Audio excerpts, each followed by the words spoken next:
Hi, it's Rachel with Stirring the Deep.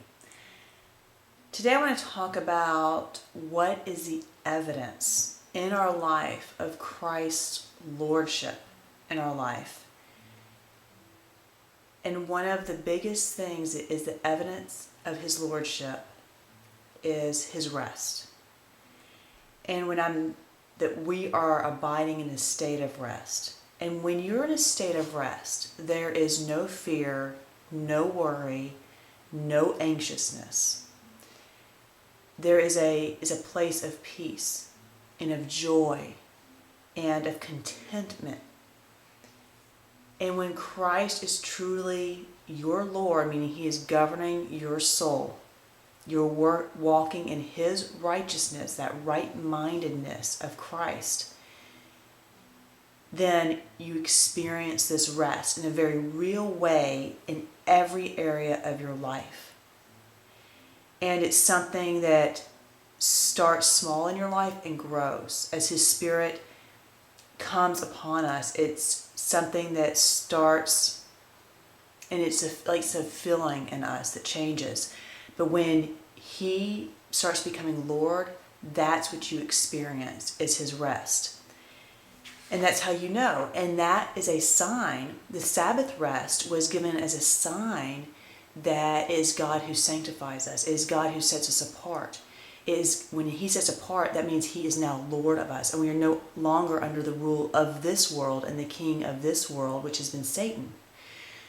So you are switching over from being under that influence, and you're coming under the kingship of God. You're coming into His kingdom, the kingdom of heaven. Christ is now your Lord.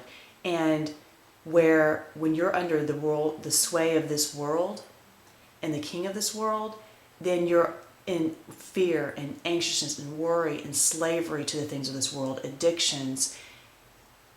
It's bondage. But when you come under the kingship of Christ, you experience rest.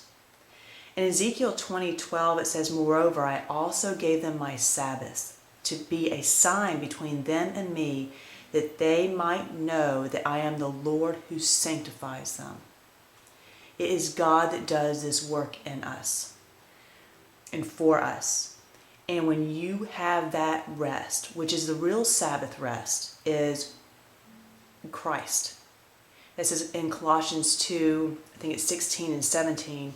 That's what it's talking about, is that was just an illustration of the things to come, which is the fulfillment of Christ.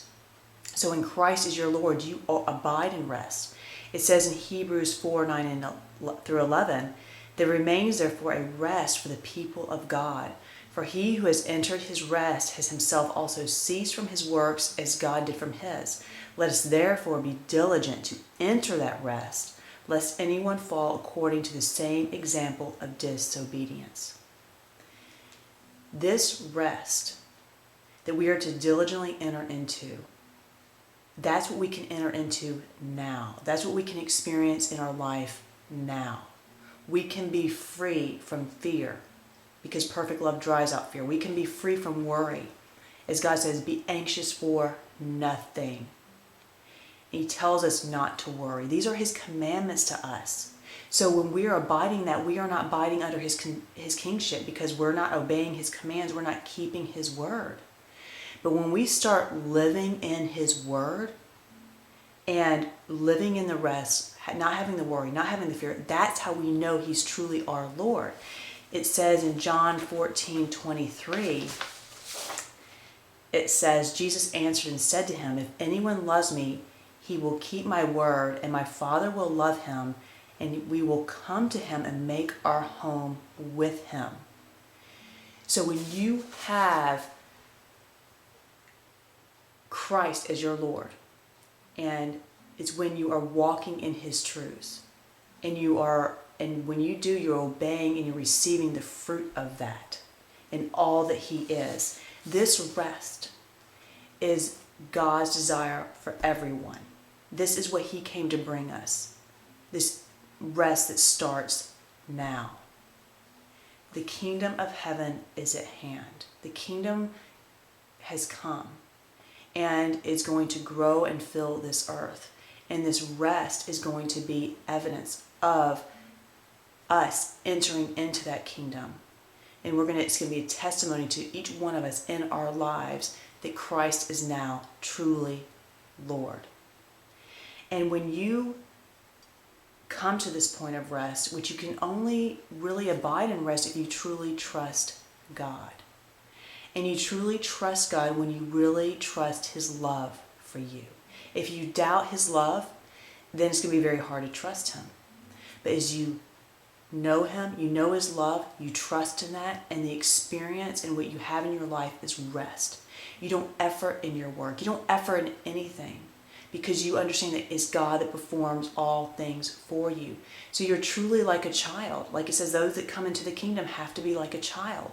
You're trusting God, you're present-minded, you're just delighting, you're in joy. You're following the desires of your heart because it's being governed by God. God's governing your desires. That's what it means for Him to be Lord. So you have this trust and this rest and this delight and this joy. This is what God is offering to us. This is what He's bringing to us. This is what He has brought. Now may you enter into that rest. Until next time, keep stirring the deep. It's the one thing that changes everything else.